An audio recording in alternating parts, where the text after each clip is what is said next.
আমি মূলত প্রশাসনের তরফ থেকে আমাদের এই শিক্ষার্থীদের বিচারের যে দাবি তার সাথে সংহতি প্রকাশ করতে এসেছি। আমাদের এই মেধাবী ছাত্রের মৃত্যু পুরো দেশকে কাঁপিয়ে তুলেছে।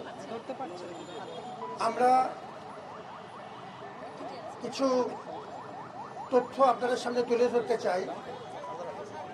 গতকালকে আমাদের বিএনপির কমিশনার মহোদয় সহ ডিসি রমনা সহ ফিল্ড কর্মকর্তাদের সকলের সাথে আমাদের গুরুত্বপূর্ণ বৈঠক হয়েছে। আপনারা জানেন যে মিডিয়া আমাদের উপস্থিত ছিল ওই সময়। তারা কিছু স্পেসিফিক পদক্ষেপ যা নিয়েছে তার নির্যাসটুক আমাদের সাথে শেয়ার করেছেন। আজকে থেকে রিমান্ড প্রক্রিয়া শুরু হচ্ছে। আমাদের শিক্ষার্থীদের যে দাবিগুলো আছে, কিছু অত্যন্ত গুরুত্বপূর্ণ পর্যবেক্ষণও তাদের আছে, যেটা আজকে সকালবেলা আজকে যারা আমাদের শিক্ষার্থীরা আইআরের তরফ থেকে এখানে দাঁড়িয়েছেন, সবাই জনমত নির্বিশেষে সবাই আমরা একসাথে হয়েছি। কিছু অবজারভেশন আমরা গুরুত্বপূর্ণ অবজারভেশন সেটি আমরা পুলিশের সাথে আবার শেয়ার করব। এটা পুলিশের সাথে একসাথে মিলেই আমাদের এই মর্মন্তুদ হত্যাকাণ্ডের রহস্য উদ্ঘাটন করতে হবে, জাতির স্বার্থে, বিশ্ববিদ্যালয়ের স্বার্থে, আমাদের সবার স্বার্থে। আমরা আজকে দুপুর 3টায় মাননীয় স্বরাষ্ট্র উপদেষ্টার সাথে একটি বিশেষ বৈঠকের আয়োজন করেছি। আমি আমাদের প্রক্টরাল টিমের সদস্য হিসেবে প্রক্টর, আমাদের আইআইআর তরফ থেকে পরিচালক মহোদয় এবং শিক্ষার্থী প্রতিনিধি সহ তার সাথে দেখা করব। এই ঘটনার প্রথম থেকেই আমরা একসাথে আছি। এগুলো শুধু মুখে বলার বিষয় না, আনুষ্ঠানিকতার বিষয় না। ঘটনা ঘটবার সঙ্গে সঙ্গেই আমরা হাসপাতালে ছিলাম, আমি এবং আমার প্রতিনিধি দল।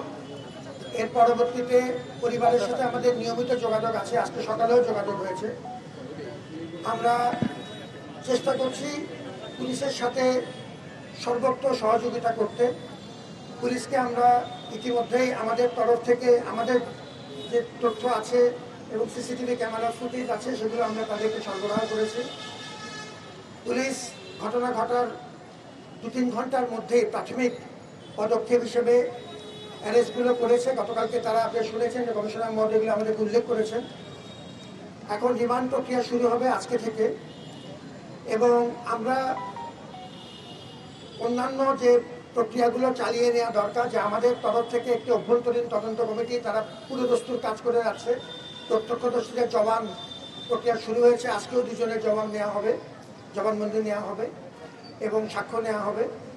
আমাদের তরফ থেকে আমরা একটি ইন্ডিপেন্ডেন্ট তদন্ত কমিটি চালিয়ে নিয়েছে, আমাদের অত্যন্ত শক্তিশালী একটি কমিটি, আমাদের কলা অনুষদের ডিন মহোদয়ের নেতৃত্বে এবং আমাদের আইনের ডিন মহোদয়ের সদস্য আছেন। আমরা মিডিয়ার মতামত নেওয়ার চেষ্টা করছি এবং এই প্রক্রিয়াতে আমরা পরিবারকে সাথে নিয়ে, আমরা শিক্ষার্থীদের সাথে নিয়ে, বিশেষত আইআরের শিক্ষার্থী যারা তার প্রতিদিনের সাথী, তাদেরকে সাথে নিয়ে আমরা গতকালকেও এফ রহমান হলে তার জন্য শুক্রবার দিন আমরা বিশেষ দোয়া এবং মোনাজাতের আয়োজন করেছিলাম প্রশাসনের তরফ থেকে। এবং আমাদের শুক্রবার জুমার পরেও আমরা আমাদের সিনেট ভবন মসজিদেও আলাদা করে আমরা তার জন্য আলাদা করে দোয়া প্রার্থনা করেছি।